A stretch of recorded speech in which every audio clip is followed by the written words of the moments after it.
I wanted to teach you about the power of salt, and one of the really interesting things that it does, you know, the main thing that salt does is that it makes things taste more like themselves. It enhances flavor. But it also has some other secret powers, and one of them is that it actually suppresses bitterness. And it makes even sweet things, like by giving a contrast, it makes them more sweet. So we have some grapefruit juice. Salted caramel. Yes, salted caramel. See how much she knows already? Yes. Come on. So you already know. And the beauty is like a bitter caramel that gets salted will be less bitter and more sweet to you, and also that beautiful salt is like another flavor thing to bounce off in your mouth.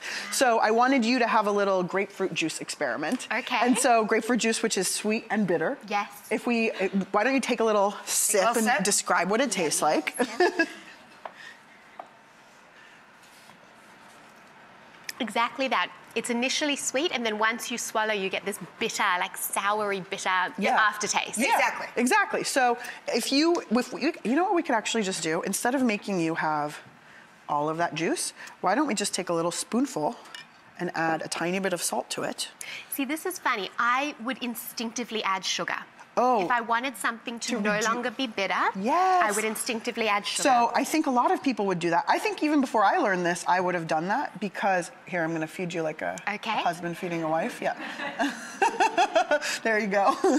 So I think a lot of people... Gosh. It makes it so different, right? Oh my God. Like, genuinely, there is no bitter aftertaste.